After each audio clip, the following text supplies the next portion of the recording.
Hello दोस्तों, नमस्कार दोस्तों। स्वागत है आप सभी का ऑनलाइन एडा फर्स्ट यूट्यूब चैनल पर। इस वीडियो में हम बात कर रहे हैं एक बड़ी और लेटेस्ट अपडेट के बारे में, जो कि संबंधित है खुशखबरी को लेकर, बड़ी खुशखबरी के बारे में। और ये खुशखबरी आप सभी के लिए निकल कर आ रही है नई शिक्षक भर्ती को लेकर। जी हाँ दोस्तों, नई शिक्षक भर्ती के संबंध में अगर बात की जाए, 55,000 पदों पर नई शिक्षक भर्ती को लेकर विज्ञापन के संबंध में जो शासन आदेश है वो जारी कर दिया गया है। शासन आदेश के साथ साथ अगर बात की जाए तो भर्ती को लेकर जो नियमावली है वो भी जारी कर दी गई है।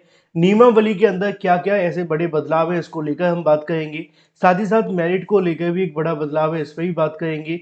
योग्यता क्या है, अब चयन प्रक्रिया क्या है, इसके अलावा 8 साल बाद इतनी बड़ी भर्ती को लेकर बात करने जा रहे हैं। डिटेल में बात करेंगे। चैनल को सब्सक्राइब करके बेल आइकन को दबा लें और वीडियो को लाइक कर दें, जिससे कि आपको रियल ऑथेंटिक जानकारी ऑनलाइन अडाफा स्टडी यूट्यूब चैनल के माध्यम से मिलती रहे। जैसा कि आप जानते हैं, किसी भर्ती संबंधित कोई भी नई जानकारी आती है, आप सभी को सबसे पहले इस चैनल के माध्यम से दे दी जाती है, वो भी रियल ऑथेंटिक। इसलिए चैनल को सब्सक्राइब करके बेल आइकन को दबा लेना, जिससे कि आपको नोटिफिकेशन सबसे पहले मिलते रहेंगे। चलिए सीधे शुरुआत करते हैं मुद्दे की, और मुद्दा है 55,000 पदों पर नई शिक्षक भर्ती को लेकर विज्ञापन के संबंध में जो शासन आदेश है वो जारी कर दिया गया है। अब शासन आदेश जारी किया गया है विज्ञापन को लेकर, साथ ही साथ उसमें आपकी नियमावली भी जारी कर दी गई है। नियमावली आप जानते हैं सबसे महत्वपूर्ण होती है किसी भी भर्ती को लेकर, क्योंकि उसी नियमों के आधार पर आपकी भर्ती आयोजित की जाती है। चाहे वो आपके आवेदन लेने हो, परीक्षा करानी हो, या रिजल्ट जारी करना हो। और इसी के संबंध में नियमावली भी इसमें जारी कर दी गई है। मैं आपको पहले नियमावली दिखाता हूँ। नियमावली के साथ में 55,000 पदों पर पूरी जानकारी आपको विज्ञापन के बारे में देता हूँ। फिर हम इसके अलावा इसकी चयन प्रक्रिया, आवेदन और भी बहुत सारी चीज़ों को लेकर आगे बात कर लेंगे, ठीक है। क्योंकि देखो, आप जानते हैं इतने बम्पर पदों पर भर्ती बहुत कम आ रही है आजकल, है ना। आजकल इतने पदों पर भर्तियाँ आ नहीं रही हैं। बड़ी मुश्किलों से कुछ भर्तियों के विज्ञापन जारी हो रहे हैं। और ये भर्ती वैसे भी 8 साल बाद इतनी बड़ी कोई भर्ती होगी जो कि आप सभी को देखने के लिए मिलेगी। सवाल निश्चित तौर पे आपके मन में होगा कि नोटिफिकेशन कहाँ से निकाला गया है। वही मैं आपको बता देता हूँ कि नोटिफिकेशन कहाँ से निकाला गया है, क्योंकि इसमें सभी तरीके के और सभी अभ्यर्थी आवेदन कर सकते हैं, चाहे वो किसी भी राज्य से हो, ठीक है। उत्तर प्रदेश के अभ्यर्थी हो या फिर इसके अलावा अन्य राज्यों के अभ्यर्थी, वो सभी राज्यों के अभ्यर्थी इसमें पूरे तरीके से वैलिड हैं। और अच्छी बात यह है कि इसमें बीएड और बीटीसी करने वाले दोनों ही अभ्यर्थी पूरे तरीके से मान्य हैं, यानी कि इसको लेकर भी आपको समस्या नहीं होगी। ये दो बातें मैंने इसलिए बता दी हैं क्योंकि जो भी अभ्यर्थी इस वीडियो को देख रहे हैं वो पूरे लगन से अब इस वीडियो को देख सकते हैं, क्योंकि आप इसमें पूरे तरीके से एलिजिबल हैं। एक बात और, आपको टीईटी पास होना अनिवार्य है, ठीक है। बस ये सभी अभ्यर्थी अब इस वीडियो को ध्यान से सुने। अब जो मैं आपको आगे बताने जा रहा हूँ, सबसे पहले मैंने आपको बताया कि मैं आपको जानकारी देता हूँ नियमावली के बारे में, यानी कि जो भर्ती से संबंधित नियमावली है उसको लेकर। यहाँ पे सबसे पहले आप सभी के सामने 55,000 पदों पे जो नियमावली के संबंध में नोटिफिकेशन जारी हुआ है वो लेकर के आते हैं। तो यहाँ पे आप सभी के सामने नोटिफिकेशन देखने के लिए मिल जाएगा नियमावली के संबंध में। अब ये जो नोटिफिकेशन आप देख पाए आपकी स्क्रीन पे, ये आपको देखने के लिए मिलता है ऑफिस मेमोरेंडम। अगर बात की जाए किसकी तरफ से जारी किया है, केवीएस की तरफ से। केवीएस क्या कहता है, केंद्रीय विद्यालय संगठन, recruitment rules of teaching and non teaching दोनों पोस्ट के लिए जारी किए गए। मैं इस वीडियो में सिर्फ टीचिंग के बारे में बात करूंगा, ठीक है। यहाँ पे अगर बात की जाए केवीएस को लेकर, तो उन्होंने जो अपने रूल्स है उसमें कुछ बदलाव किए हैं। वो बदलाव क्या किए गए हैं वो आपको पता होना चाहिए। जैसे कि यहाँ पे आपको देखने के लिए मिलेगा इसमें कौन कौन सी वैकेंसी होती हैं। असिस्टेंट कमिश्नर की, प्रिंसिपल की, वाइस प्रिंसिपल की, पीजीटी कंप्यूटर की, पीजीटी हिंदी की, PGT math, geography, biology, technical, इसके अलावा हिस्ट्री और भी बहुत सारी बातें हैं ना। इसके साथ साथ हिंदी, संस्कृत, अंग्रेजी की भी है ना। TGT math, science, social science की भी है। इसके अलावा आर्ट एंड एजुकेशन की भी है ना। वर्क एक्सपीरियंस, इसके अलावा physical and health education, librarian की भी होती है। और इसके अलावा स्पेशल एजुकेटर की, पीआरटी म्यूजिक की, हेड मास्टर की, प्राइमरी टीचर की। तो सभी की जो वैकेंसी है, ये जो वैकेंसी आपको देखने के लिए मिलती है कौन सी है, ये टीचिंग वाली हैं। ये नॉन टीचिंग है। नॉन टीचिंग पर हम ज़्यादा अभी बात नहीं करेंगे, क्योंकि ज़्यादातर फोकस हमारा अभी टीचिंग पर ही होगा, ठीक है। चलिए नीचे चलते हैं और समझ लेते हैं कि भाई क्या क्या बदलाव यहाँ पे किए गए। यहाँ पे असिस्टेंट कमिश्नर के कितने पोस्ट हैं, 81 पोस्ट हैं, आप देख पा रहे हैं, ठीक है। इसके लिए यहाँ जो वेतन है वो आपको इतना देखने के लिए मिलेगा।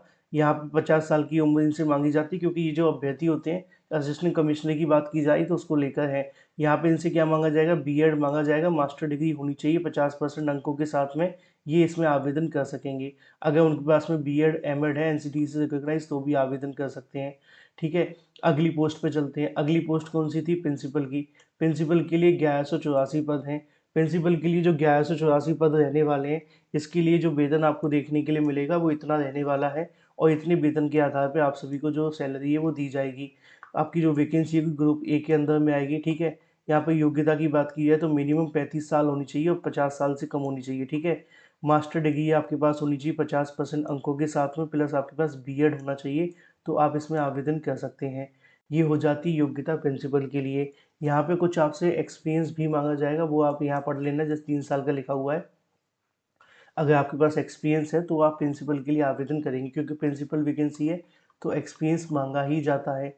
आगे लिखा हुआ आप सभी के लिए 22 प्रिंसिपल के बारे में। 22 प्रिंसिपल के 524 पद रहने वाले हैं। वेतन आपको इतना देखने के लिए मिलेगा। 35 साल से लेकर 45 साल तक के अभ्यर्थी इसमें आवेदन कर सकते हैं। इसमें भी आपसे मास्टर डिग्री मांगी जाएगी, 50% अंकों के साथ में बीएड मांगा जाएगा, ठीक है। और अगर ये दोनों है तो आप इसमें आवेदन कर सकते हैं। यहाँ पे भी आप सभी से कुछ जो एक्सपीरियंस है मांगा जा सकता है, आप चाहें तो यहाँ पढ़ लेना, ठीक है। थोड़ी बहुत कंप्यूटर की नॉलेज तो सभी से मांगी जाती है। एज लिमिट अगर आप देखना चाहते हो तो मैं साथ ही साथ बताता जा रहा हूँ आपको। आगे जो हमारी वैकेंसी है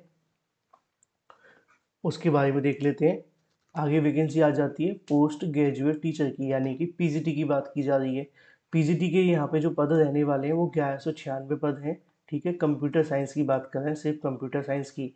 यहाँ पे वेतन आपको ये देखने के लिए मिलेगा, ठीक है। अब जो आपका वेतन होगा इसमें जो 40 साल से ज़्यादा आपकी उम्र नहीं होनी चाहिए आवेदन करने के लिए। क्या क्या मांगा जाएगा? एमएससी मांगा जाएगा, एमसीए मांगा जाएगा 50% मार्क्स के साथ में, ठीक है। अगर ये नहीं है तो एमई या एमटेक अगर आपके पास है तो आप आवेदन कर सकते हैं। बीएड तो आपसे मांगा ही जाएगा 50% अंकों के साथ। इसके अलावा यहाँ पे लिखा हुआ है अगर आपके पास ये डिग्री है इंटीग्रेटेड बीएड वाली तो भी आप इसमें आवेदन कर सकते हैं, ठीक है। इसके साथ ही अगर हम बात करें अगली वैकेंसी के बारे में, post graduate teacher Hindi English को लेकर, अगर आप इसमें आवेदन करना चाहते हैं तो यहाँ पदों की संख्या लिखी हुई है। 1167 पद हैं पीजीटी हिंदी के, और 1311 पद हैं पीजीटी इंग्लिश के, ठीक है। इन दोनों के लिए जो आपका पे स्केल है वो इतना देखने के लिए मिलेगा। आपके मन में सवाल आ सकता है कि सर आपने 55,000 वैकेंसी के बारे में जो जानकारी दी है मैं आपको बता भी देता हूँ। पहले देखो, यहाँ पे जो आपकी वैकेंसी रहने वाली है वो इतनी वैकेंसी 51,295 जो पद हैं वो टीचिंग वैकेंसीज के लिए हैं। 4,178 जो पद हैं वो नॉन टीचिंग वैकेंसी के लिए। टोटल 55,473 पदों पर केवीएस के माध्यम से रिक्रूटमेंट रूल्स जारी कर दिए गए, और इतने पदों पर भर्तियां देखने के लिए मिलेंगी, ऐसा कहना है केंद्रीय विद्यालय संगठन का, ठीक है। अब यहाँ अलग अलग जो पद लिखे हुए इनको आप जोड़ोगे तो बहुत टाइम लगेगा, इसलिए मैंने ये आपके लिए अलग से नोटिफिकेशन से दिखा दिया है, जिससे कि किसी के मन में कोई सवाल ना रहे, ठीक है। चलिए, कहाँ पर थे हम? यहाँ पर। तो यहाँ हम बात कर रहे थे केवीएस को लेकर। ये लिखा हुआ है कि पीजीटी हिंदी के लिए इंग्लिश के लिए आपके इतने पद हैं। 40 साल से ज़्यादा आपकी उम्र इसमें नहीं होनी चाहिए, ठीक है। क्या क्या मांगा जाएगा? लिखा हुआ है कि अगर आपने इंटीग्रेटेड पोस्ट ग्रेजुएट कोर्स कर रखा है तो आप इसमें आवेदन कर सकते हैं। बीएड आपके पास होना ही चाहिए। अगर नहीं है तो मैं आपको और बता देता हूँ, अगर आपने पीजीटी पोस्ट ग्रेजुएशन इंग्लिश के साथ किया है तो आप इंग्लिश में आवेदन करेंगे, हिंदी के साथ किया है तो हिंदी में आवेदन करेंगे, यानी कि आपके पास वो सब्जेक्ट आपकी पोस्ट ग्रेजुएट के अंदर मास्टर डिग्री में होना चाहिए, ठीक है। सिंपल सी बात है, बीएड तो आपसे मांगा ही जाएगा। आगे जो आपको देखने के लिए मिल जाता है वो और योग्यता आ जाती है। अगर आपके मन में कोई सवाल है तो इसको पढ़ लेना, दिक्कत आपको आनी नहीं चाहिए वैसे। अब अगली जो आपके सामने आती है वो टीजीटी को लेकर भी आ जाती है ना। ये हम पीजीटी बात कर रहे थे, यहाँ तक पीजीटी था, है ना। अब आते हैं पीजीटी को लेकर, तो यहाँ लिखा हुआ है पीजीटी के संबंध में भी, अभी पीजीटी पे चल रहे हैं। तो ये कॉमर्स, इकोनॉमिक्स और हिस्ट्री, यानी कि अगर बात की जाए मैथ, फिजिक्स, केमिस्ट्री, इन सब के बारे में है। तो लिखा हुआ है कि अगर आप पोस्ट ग्रेजुएट हैं तो आप आवेदन करना चाहते हैं इनमें से किसी एक के लिए, तो इसके लिए पद कितने, ये पद लिखे हुए हैं सभी के, ठीक है। ये सभी के अलग अलग जो पद हैं वो दिए गए हैं ना। ये टोटल पद आप सभी के सामने आ जाते हैं। यहाँ पे इनकी जो योग्यताएं वो आ जाती हैं। अब देखो, मैंने आपको बताया ना, अगर आप फिजिक्स में आवेदन करना चाहते हैं तो मास्टर डिग्री आपके पास होनी चाहिए फिजिक्स में, ठीक है। अगर आप आवेदन करना चाहते हैं केमिस्ट्री में तो केमिस्ट्री में होनी चाहिए। अगर कोई आपके पास कॉम्बिनेशन बनाना चाहते हैं तो आप यहाँ पर पढ़ लेना, इसमें लिखा हुआ है कि आपके पास पोस्ट ग्रेजुएशन होनी चाहिए इन कंसर्न सब्जेक्ट। कंसर्न सब्जेक्ट का मतलब होता है जिस विषय से आपने पढ़ाई की है वो विषय आपकी मास्टर डिग्री के अंदर होना चाहिए, यानी कि स्नातक में होना चाहिए। इकोनॉमिक्स में भी यही देखने के लिए मिलेगा, बायोलॉजी में भी ऐसा ही होगा और हिस्ट्री में भी यही है।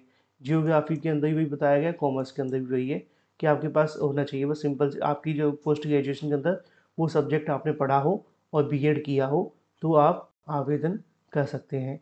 इसके अलावा कुछ और ज़्यादा खास इसमें चाहिए नहीं, ठीक है। अब आते हैं, अगर बात की जाए आप सभी के सामने टीजीटी को लेकर, टीजीटी हिंदी संस्कृत इंग्लिश के बारे में। टीजीटी हिंदी के पद इतने हैं, संस्कृत के इतने हैं, इसके अलावा इंग्लिश के जो पद है वो इतने हैं। वेतन आपको इतना देखने के लिए मिलेगा। और मैं बता दूं, अगर आप किसी भी सब्जेक्ट में आवेदन करना चाहते हैं वो सब्जेक्ट आपकी ग्रेजुएशन के अंदर होना चाहिए। जैसा कि यहाँ लिखा हुआ है, हिंदी से आवेदन करेंगे तो एटलीस्ट हिंदी आपकी 3 साल के लिए होनी चाहिए, इंग्लिश है तो इंग्लिश में होना चाहिए, संस्कृत है तो संस्कृत होनी चाहिए, तो ही आप इसमें आवेदन कर पाएंगे। आपसे बीएड मांगा जाएगा, बीएड के बिना आप आवेदन नहीं कर पाएंगे, ये बात भी आप ध्यान में रखना, ठीक है। तो ये हो जाती है आपकी योग्यता टीजीटी को लेकर। कुछ और बाकी है मैथ साइंस और सोशल साइंस की, ये भी सेम वैसे ही है, पदों की संख्या यहाँ लिखी हुई है। इसके अलावा साइंस की पदों की संख्या भी लिखी है। वेतन ये रहा। जब थोड़ा सा हम नीचे आते हैं तो योग्यताएं भी आपको पता चल जाती हैं। सेम वही मैंने स्टार्टिंग में आपको बताया कि जिस सब्जेक्ट में आप आवेदन करना चाहते हैं उसमें आपके पास ग्रेजुएशन होना चाहिए, तभी आप इसमें आवेदन कर पाएंगे। बस सिंपल। और उसके बाद में आपके पास क्या होना चाहिए कि बीएड होना चाहिए, तो आप इसमें आवेदन के लिए पात्र हो जाएंगे, ठीक है। तो ये पूरा का पूरा सिनारियो आ जाता है।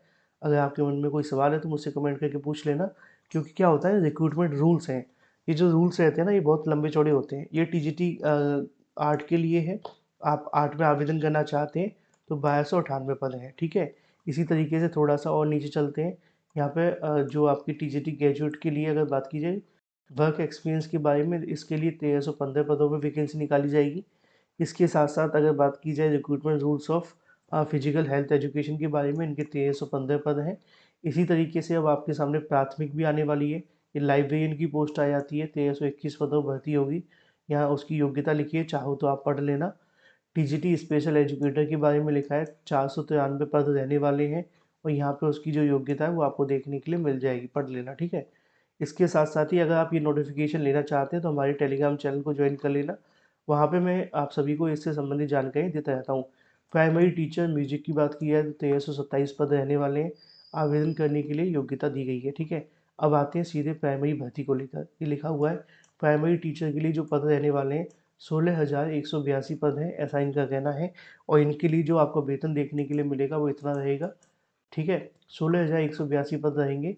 इसके अंदर जो योग्यता मांगी जाएगी, आप जानते हैं बीएड को छोड़कर सभी अभ्यर्थी इसमें आवेदन कर सकते हैं, बीटीसी, डीएलएड, जेवीटी, ईटीटी, है ना। बस आपके पास प्राइमरी वाला टीईटी होना चाहिए और आप इसमें आवेदन के लिए पूरे तरीके से पात्र हो जाएंगे, ओके। तो ये आपका हो जाता है पूरा का पूरा सिनारियो। अब इसमें टीचर के अलावा और कुछ तो बचा नहीं, स्पेशल एजुकेटर है पीआरटी का, इनके 494 पद हैं। बाकी की अब जो वैकेंसीज आएंगी ना वो आएंगी कौन सी वाली, जो नॉन टीचिंग वाली होंगी, ठीक है। तो मैंने स्टार्टिंग में कहा था कि हम नॉन टीचिंग वालियों को कवर नहीं करेंगे इस वीडियो में, क्योंकि वीडियो फिर बहुत लंबा हो जाएगा, इसलिए ये हमने कवर कर लिए हैं। अगर आपके मन में अभी भी कोई सवाल है कमेंट करके पूछ लेना। अब आते हैं मुद्दे की तरफ। देखो अब 55,000 पदों वैकेंसी है, 8 साल बाद ऐसा होगा कि इतने बड़े पदों में कोई भर्ती होगी। यूपी में लास्ट टाइम जो कोई भर्ती आई थी, एक बड़ी भर्ती 69,000, वो आपको देखने के लिए मिली थी 2018 के अंदर। धीरे धीरे 7 साल हो चुके हैं और उसके बाद में कोई भी ऐसी कोई नई बड़ी भर्ती निकाली नहीं गई है। अब केवीएस के माध्यम से कहा जा रहा है कि वो 55,000 पदों वैकेंसी निकालेंगे। कब तक निकालेंगे, उम्मीद ये है कि इस साल के लास्ट में आ पाएगी, ठीक है। इस साल के लास्ट में केवीएस के माध्यम से जो भर्ती है वो निकाली जाएगी। तो आप लोग क्या करें, अपनी तैयारी करते हैं। इसमें टीजीटी, पीजीटी और पीआरटी प्रिंसिपल के पद रहने वाले हैं। फिलहाल अगर आपके मन में कोई सवाल है तो कमेंट करके पूछ लेना। Thank you for watching this video.